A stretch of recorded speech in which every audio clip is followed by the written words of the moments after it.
बहुत बहुत नमस्कार। आज ये जो press conference Bharatiya Janata party के कार्यालय में हो रही है, ये एक प्रमुख विषय पे मैं आपको जानकारी देना चाहता हूं। जैसा कि आप सब जानते हैं कि आतंकवाद जब चरम सीमा पे था, जब टेररिस्ट मैसेकर कर रहे थे, किलिंग कर रहे थे, एक्सटॉर्शन कर रहे थे, तब भारतीय जनता पार्टी ने एक आवाज उठाई थी कि माइग्रेशन को रोकने के लिए और इन आतंकवादियों को परास्त करने के लिए गांव सुरक्षा समितियों को बनाया जाए, विलेज डिफेंस कमिटीज को बनाया जाए, जो इस आतंकवाद की कमर तोड़ सकते हैं। स्वर्गीय अटल बिहारी वाजपेयी जी तथा श्रीमान लाल कृष्ण आडवाणी जी, इन्होंने डोडा बचाओ आंदोलन चलाया और उसके बाद विलेज डिफेंस कमिटीज का गठन हुआ 90s में। पूरे जम्मू प्रोविंस के 10 जिलों में वीडीसीज बनाई गई, जिनको हथियार दिया गया। उन्होंने आतंकवाद से लड़ा। बहुत सारे वीडीसीज मेंबर्स की शहादत हुई, कुर्बानी हुई और आतंकवाद को परास्त किया।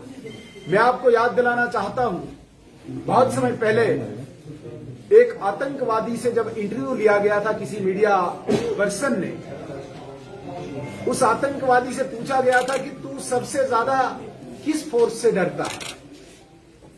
तो उसने उस वक्त कहा था, मैं वीडीसी एसपीओ से सबसे ज्यादा डर लगता है।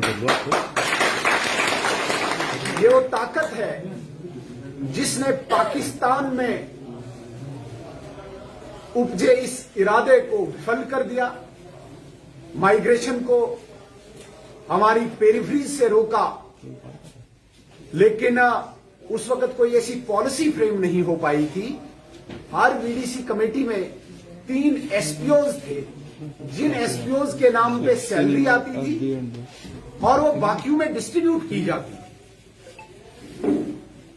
2 साल पहले वो एसपीओज कोर्ट में गए और कोर्ट से एक फैसला लाए कि they are not bound to distribute their salary among other members. और इस प्रकार से वो वीडीसी के जो एसपीओज थे वो रेगुलर एसपीओ बन गए। वो लाइन्स डीपीएल्स में ड्यूटी देने लगे, पुलिस स्टेशंस में ड्यूटी देने लगे, और जो बाकी सदस्य थे वो विदाउट सैलरी हो गए। 2 साल से इनको कोई तनख्वाह नहीं। और काफी विलेज डिफेंस कमेटीज इस वक्त नॉन फंक्शनल हैं, डिसबैंड कर दी गई।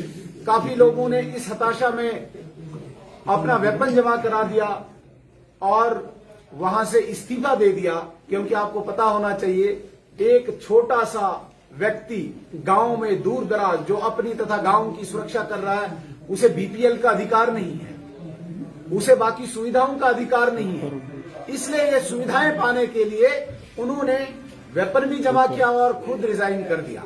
तो इस प्रकार से जो ये वीडीसी का कंसेप्ट था, जो भारतीय जनता पार्टी के तब के हमारे शीर्ष नेताओं ने इनका गठन किया था, इसको पुनर्स्थापित करने के लिए भारतीय जनता पार्टी ने पिछले 1 साल से एक मुहिम चलाई थी। जो वीडीसी के मेंबर्स थे, पिछले 16 मार्च से लेकर अभी तक इस जदोजहद में थे, कशमकश में थे।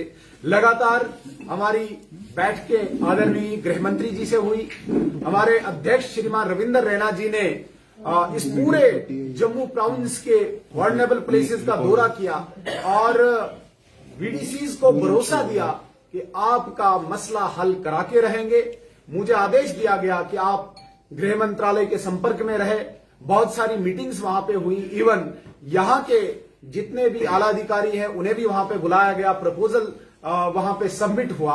और कल जिस प्रकार से आपने देखा होगा, आदरणीय गृह मंत्री जी श्री नरेंद्र मोदी जी ने हमारा एक डेलीगेशन दिल्ली में बुलाया और आश्वस्त किया कि ये जो प्रमुख मांगे थी, जिनमें मैं कहना चाहूंगा कि वीडीसी को पुनर्स्थापित करना पहली मांग, वीडीसीज के जितने भी मेंबर से उनको एट पार एक रैंक में लाना, न कोई एसपीओ रहेगा न मेंबर रहेगा।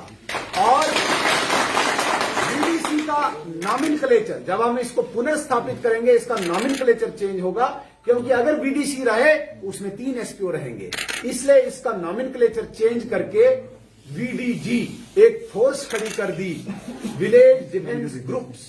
और इसमें जो भी ऑफिशियल्स होंगे उन्हें विलेज डिफेंस गार्ड्स कहा जाएगा। बराबर की सैलरी सबको रहेगी और सबके अकाउंट में डायरेक्ट सैलरी चली जाएगी। हमारा इसमें एक और उद्देश्य था कि बहुत सारी वीडीसीज अभी तक अनपेड है, उनको भी सैलरी दी जानी चाहिए। हमारे यहां पे ढोक्स पे मैसेकर हुए, ढोक समझते होंगे, जहां पे हमारे नोमेड्स गर्मियों में अपने माल मवेशियों को लेके ऊपर धारों पे चले जाते हैं, वहां पे बहुत मैसेकर हुए। मैं आपको याद दिलाना चाहूंगा 2001 में लगभग 21 नोमेड्स को, ये जो भेड़ बकरी चलाने वाले हैं, इनको मार दिया गया था। 2001 में ही एक बार 8 लोगों को मार दिया गया था। काफी डीडीसी वीडीसी को अनआर्म्ड किया था आतंकवादियों ने, तो वो बहुत ज्यादा अभी अनपेड हैं। उनका भी इश्यू हमने गृह मंत्रालय में रखा है, वो भी उस पर संज्ञान ले रहे हैं और विचाराधीन अभी विभाग में। इसके अलावा हमने अत्याधुनिक हथियार की भी मांग की। जिस प्रकार से आतंकवाद बढ़ रहा है, जिस प्रकार से पूरे देश दुनिया की परिस्थितियां बनी हुई है, अत्याधुनिक हथियार दिया जाए, एक रेगुलर फोर्स के नाते ये काम करे ग्राउंड पे, ताकि पाकिस्तान में पनपे उनके इरादों को हम विफल कर पाए। इस प्रकार की योजना को एक कंक्लूजन पे कल लाया गया।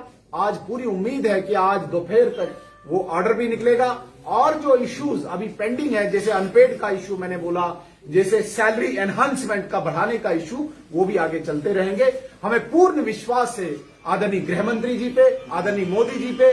मैं अंततः सर्वप्रथम आदरणीय मोदी जी का धन्यवाद करूंगा, आदरणीय अमित शाह जी जो गृह मंत्री हमारे, इनका धन्यवाद करूंगा। हमारे अध्यक्ष प्रांत के श्रीमान रविंद्र रैना जी, जिनके अथक प्रयासों से यह सारा संभव हो पाया है। यहाँ के लेफ्टिनेंट गवर्नर साहब, जिनके साथ लगातार हमारी मीटिंग्स हुई। यहाँ के पर्टिकुलरली मैं विशेष तौर से दिलबाग सिंह जी जो डायरेक्टर जनरल ऑफ पुलिस हैं, जिन्होंने इस विषय को बड़े जोरदार तरीके से रखा। मैं इन सब का धन्यवाद करूंगा कि इन्होंने इस वीडीसीज के इश्यू को, जिसमें लगभग 30,000 लोगों की लाइफ इन्वॉल्व थी, जिसमें काफी लोगों ने अपनी जानें दी हुई हैं, इस वीडीसीज को जिंदा रखा, इनको पुनर्स्थापित कर इसका वीडीजी ग्रुप नाम दिया। विलेज डिफेंस गार्ड्स रहेंगे और हर एक की सैलरी उनके अकाउंट में आएगी। सैलरी हेड क्रिएट हुआ और इनकी सैलरी एनहांसमेंट के लिए भी विचार आगे से किया जाएगा।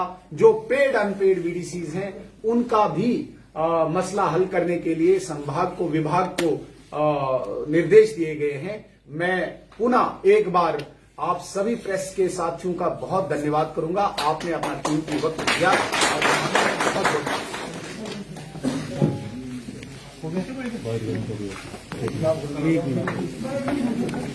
1 मिनट